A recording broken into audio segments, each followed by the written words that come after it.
All right, speaking of the AFC, let's go to the Thursday night game. You had the Ravens and the Bengals. I'm sure a game that you were eyeing very closely, LCL. Joe Burrow's first game back. The Bengals win 32-14. Burrow 24, 46, 261, and 2 touchdowns. Chase Brown 78 yards. Jamar Chase 7 for 110. Andre Iosefa 1 catch, 29 yards and a touchdown. Tanner Hudson 1 for 14. One obviously no T Higgins, no Trey Hendrickson, no problem. They hold the Ravens to 14 points. Lamar Jackson 17 of 32. Excuse me, 246 yards and a pick. Derrick Henry 10 for 60 and a touchdown. Keaton Mitchell also getting in as well with 2 carries for 19 yards and a touchdown. Isaiah Likely, the Ravens' leading receiver, 5 for 95.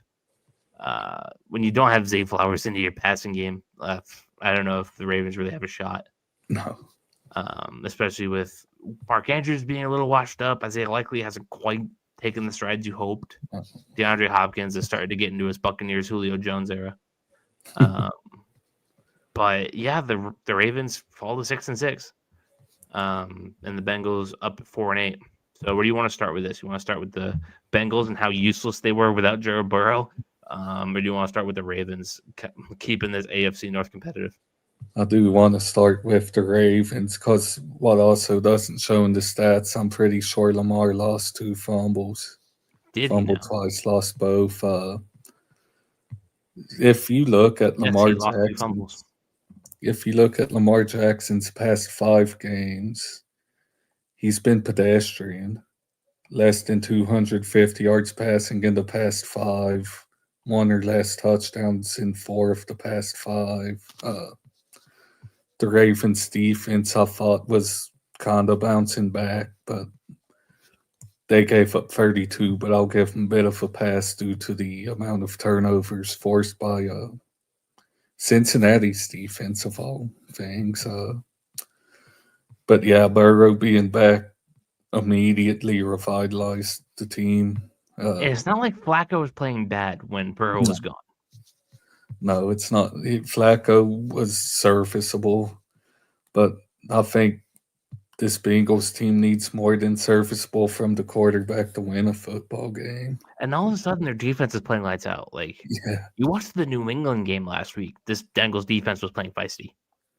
yeah. I mean, They the figured something Beng- out. the Bengals defense has not been as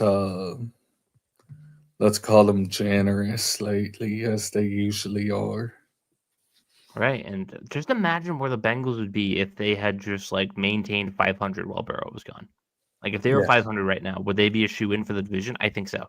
probably with how it's gone across the division.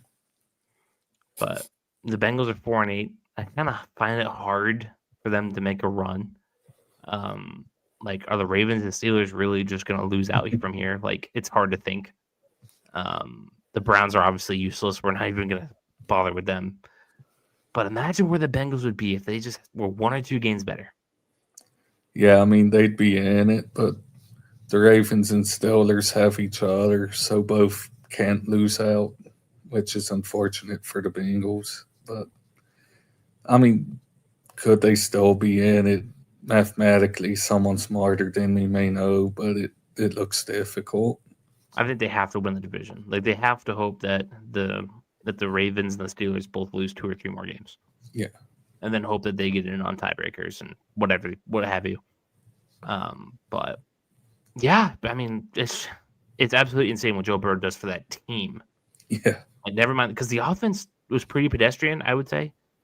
for Joe the Burrow's only most. thrown 2 touchdowns, barely over 200 yards. QBR and passer rating weren't that great.